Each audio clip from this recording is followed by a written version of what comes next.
ქულათა დათვლის ახალი მეთოდოლოგია კიდევ ერთი ოჯახის უსახსროდ დარჩენის მიზეზი ხდება. ჭუმბაძეები მესამე თვეა სოციალურ დახმარებას ვეღარ იღებენ, როგორც ცხოვრობს უკიდურესად გაჭირვებული ოჯახი სოფელ კლდეეთში. როგორ აღინიშნა ივერიის ღვთისმშობლის ხატის დღესასწაული დილიკაურში ეპარქიის მღვდელმთავრის პირველი სტუმრობა სოფლის მრევლთან. ზესტაფონი პირველად რესპუბლიკური ტურნირის მასპინძელი ჭიდაობა სამბოში რა შედეგები დადეს ადგილობრივმა სპორტსმენებმა და ვინ მოახერხა ქვეყნის ნაკრების წევრის სტატუსის მოპოვება.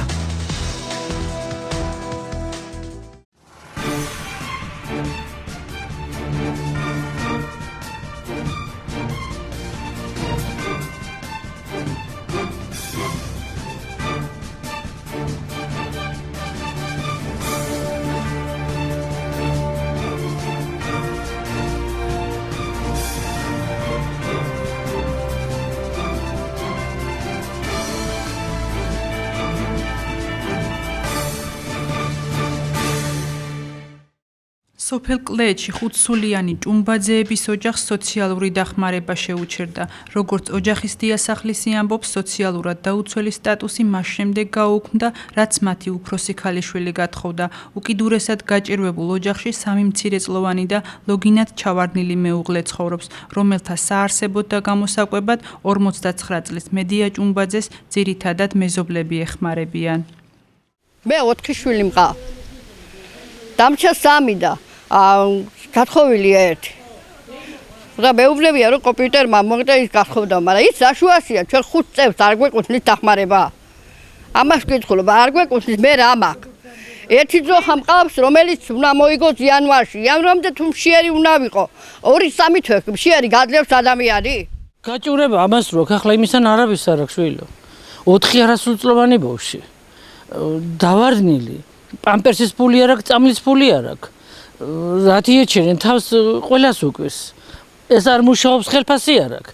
იმას არც პენსია აქვს და არც დახმარება აქვს და არაფერი არ აქვს. დავარდნილი, საცუდობად ჯოხები აქვს იმაზე, კრავატზე და ძლივს დგება ფეხზე. ასეთ ადამიანს ახლა დახმარება რაფერ უნდა მოუხსნა და რაფერ არ უნდა დაეხმარო. ვის უნდა დაეხმარო? ამაზე მეტი გაჭირვებული აქ არავინ არ არის.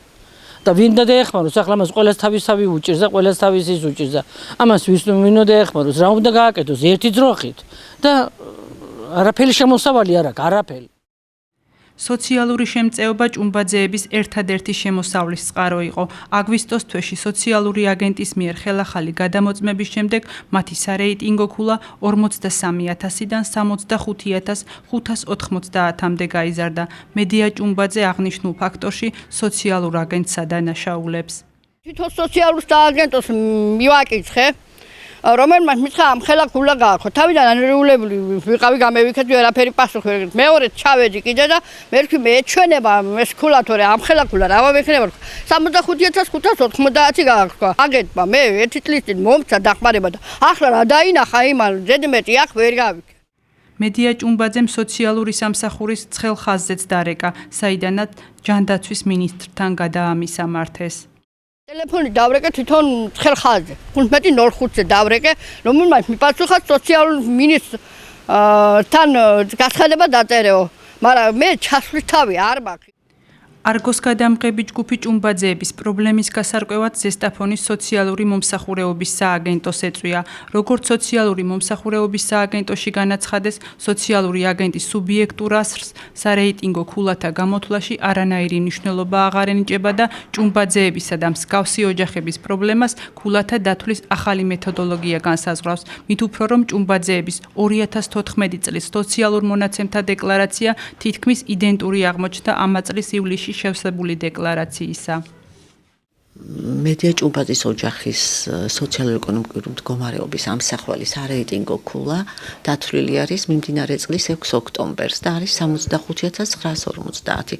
კონკრეტულად ახლა მე არ შემიძლია რაიმე ვთქვა ამ ოჯახს, იმიტომ რომ მე არ ვიცი ახლა მისი ოჯახი არ ამყავს მახული, მაგრამ ის რაც არის დეკლარაციაში მითითებული, ეს ყველაფერი არის მითითებული თვითონ ოჯახის უფლებამოსილი წარმომადგენლის მიერ. სწორედ მის მიერ მიწოდებული ინფორმაციის საფუძველზე დროზე მოხდა ქულის დათვლა ახალი მეთოდოლოგიის შესაბამისად. რაც შეეხება განყოფილების უფლებამოსილ წარმომადგენელს, კერძოდ სოციალურ აგენტს, სოციალური აგენტის სუბიექტური შეფასება ქულების უკვე ახალი მეთოდოლოგიით ქულების დათვლაზე არანაირ გავლენას არ ახდენს. ზოგადად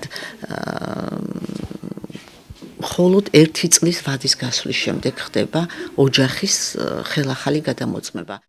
ხაზური გოგიშვილის ინფორმაციაზე დაყრდნობით ამ ეტაპზე აღნიშნული ოჯახი სარეიტინგო ქულიდან გამომდინარე მხოლოდ 20 ლარის ოდენობის თანხას მიიღებს. ამას კი ოჯახში მცხოვრები 2 არასრულწლოვანი წევრი განსაზღვრავს. სად უნდა მოძებნოს სამართალი მედია ჭუმბაძემ და რითი უნდა არჩინოს ავადმყოფი მეუღლე და შვილები ჯერჯერობით არ იცის.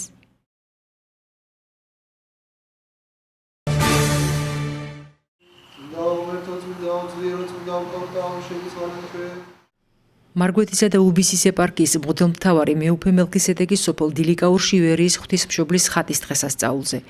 შეხვედრა მეუფემ ყოვლადწმინდა ღვთისმშობლისათვის მრევლის შევედრებით მათი დალოცვითა და საჯამრთელო პარაკლისის აავლენით დაიწყო.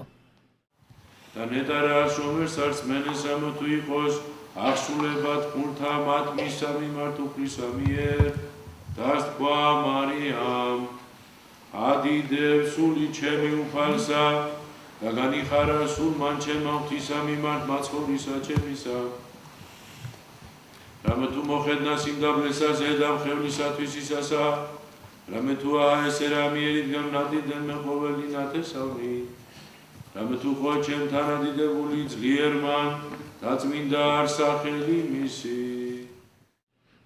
გიყვარდეთ ღმერთი, გიყვარდეთ მოყვასი. ეს ახალი აღქმის ორი უდიდესი მცნება და პრინციპია. მასია დამყარებული ყოველივე. ამ პრინციპით ცხოვრება კი ადამიანებისათვის სულიერი სიმტკიცის გაძლიერების მთავარი საფუძველია. მიმართა ღვთისმშობლის სახელობის ტაძარში შეკრებილ მრევლს მეუფემ და მათ უდიდესი დღესასწაული მეულოცა. უდიდესი მადლია, როდესაც თითოეულ ჩვენთაგან შეგვიძლია საკუთარ ენაზე ვადიდოთ უფალი. ვესაუბროთ ღმერთს და ეს გვაძლევს უდიდეს მადლს და ჩვენს სულიერად გაძლიერებულები ვართ. თან დღეს ივერიის ღვთისმშობლის ხატის დღესასწაულია.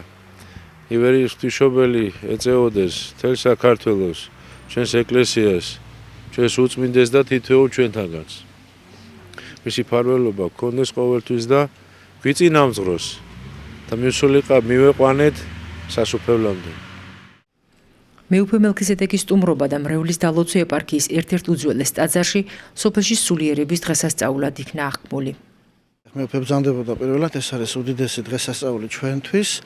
ეს არის უძველესი ეკლესია ტაძარი ეპარქიაში ერთ-ერთი გამორჩეული, გამოჩენილი ესეთი ძველი არსად არ გვაქვს. ეს არის მე-7 საუკუნის ტაძარი და მეუფე მობრძანდა დალოცა დილიკაურელები. ეს სოფელი არის ძალიან ტრადიციის მოყვარე, ძალიან სარწმუნოებრივად გამოჩენილი, პატიოსანი, მშრომელი ადამიანები და ძალიან გვიხარია და ღმერთმა ქნეს რომ მეუფის ლოცვა შეგვეწიოს და ასევე სრულიად საქართველოს შეეწიოს მეუფის დალოცვა. ძალიან გვიხარია, ძალიან ბედნიერები ვართ. ეპარქიის მღვდელმთავარმა კვიპროსში მოღვაწე დილიკაურელი სასულიერო პირის მამა ზაქარიას მშობლებისა და ახლობლების საფლავზე პანაშვიდიც გადაიხადა. მოგვიანებით კი ის თანხლებს სასულიერო პირებთან ერთად დილიკაურის საჯარო სკოლას ეწვია და პედაგოგები, მოსწავლეები და მათი მშობლები დალოცა. ძალიან დიდი დღესასწაულია დღეს სოფელ დილიკაურში და საერთოდ მთელ ქრისტიანულ სამყაროში ივერიის ღვთისმშობლის ხატის ხსენების დღეა და ორმაგად სასიხარულოა ჩვენთვის რომ ღვთისმშობლის შობის სახელობის ტაძარში დღეს სტუმრად გვესტუმრა სოფელ დილიკაურში მეუფე მელქისედეკი, ჩვენი ეპარქიის მეუფე, დააგლოცა, მოგილოცა ეს დღესასწაული, პარაკლისი გადავიხადეთ საჯამრთელო და გამრავლება და სიხარული და სიკეთე უსურვა მთლიანად ჩვენი სამწყსოს და ჩვენს მრევლს. მადლობა ამისთვის მეუფე მელქისედეკს და ღმერთმა ყველა მთელი საქართველოს ვულოცავ ამ ღირსეულ დღესასწაულს. ეს დიდი სიმდიდრეა, დიდი სიხარულია სოფლისთვის, ხალხისთვის, ვისაც რწმენა აქვს ცოტა შერჩენილი და ვისაც სურს ღმერთთან სიახლოვე, ეს არის სიხარული, სიყვარული პირდაპირ გაბრწყინება ჩვენი გულების. მეუფეს მოსვლა ჩვენთან და დალოცვა. ზესტაფონმა პირველად უმასპინძლა საქართველოს ჩემპიონატ ჭიდაობას სამბოში. ქვეყნის 30 ქალაქის 200-მდე სპორტსმენის ორთაბრძოლების არენა მიხეილ სალაძის სახელობის სპორტულ გამაჯანსაღებელი ცენტრი იყო. ასპარეზობა სხვა დატვირთვაც ჰქონდა.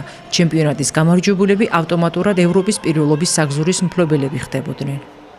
ევროპის პირველობა გაიმართება დეკემბერში, 4-7 დეკემბერი სტამბოლში და აქ გამარჯვებულები ფაქტიურად პირველ ადგილოსნები, ასე რომ ვთქვათ, იასპარეზებენ საქართველოს სახელით ევროპის პირველობაზე. ეს კადეტთა პირველობა ამასაკში, სამბოში უკვე 4 წელია რა სტარდება, მონაცვლეობით 1 წელიწად სტარდება მსოფლიოს პირველობა, შარშან იყო მსოფლიოს პირველობა იყო კვიპროსში, ქალაქ ლიმასოლში და წელს არის ევროპის პირველობა თურქეთში.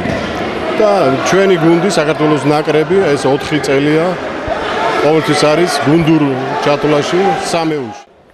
ტურნირის მონაწილეთა შორის პირველობის მოსაპოვებლად 10 ზესტაფონელი კადეტი იბრძოდა. მათ შორის გაგა ბახტიძეც, რომელმაც გზა ფინალამდე 4 მოგებით გაიარა. ზესტაფონის ისტორიაში სამხელა რანგის შეჯიბრის, როგორც საქართველოს პირველობა არის არ ჩატარებულა ჭიდაობა სამბოში და დღეს სტარტდება ეს კადეტთა შორის, სადაც ჩვენ გვყავს აქ ამ ევროპის პირველობაზე გასამგზავრებელი ორი გოგონა, ესენი არიან მარიამ ცერცვაძე და ბანანა ჯანიაშვილი. ეხლა ბიჭების ჯერი დადგა, ჩვენი ბიჭები 10 სპორტსმენი მონაწილეობს ზესტაფონიდან. აქ საერთოდ 200 სპორტსმენმა მოიყარა თავი საქართველოს პირველობაზე და იმედი გვაქვს, რომ ჩვენ უკვე ფინალისტი გვყავს ერთი გაგა ბახტიძე და იმედი ვქონდეთ, რომ ამას მიემატება კიდევ ფინალისტები და გვასახელებენ. ტურნირისთვის მზადდებოდი, რავი, რაც შემეძლო ყველაფერი ჩავდები ამ შეჯიბრში. ჯერჯერობით 4 შეხვედრა და ახლა ფინალში რა და ფინალები ჯერ 4 საათისკენ იწყება და მოგონია რომ თან ბოლოს შეხვედრა არის დღეს და ყველაფერს ჩავდებ მაგ შეხვედრაში და ვესწრები რომ მოვიგო. დღის ბოლოსთვის ცნობილი გახდა, რომ გაგა ბახტიძემ ფინალური შეხვედრა მოიგო და ევროპის პირველობის საგზურიც გაინაღდა. ზესტაფონელთაგან საპრიზო სამეულში კიდევ 2 კადეტი მოხვდა. ბრინჯაოს მედლებს გიორგი ნინიკაშვილი და გოგა ვარდოსანიძე დაეუფლნენ. ჩემპიონატი სამბოს რესპუბლიკური და რეგიონალური ფედერაციისა და ადგილობრივი თვითმმართველობის მხარდაჭერით გაიმართა.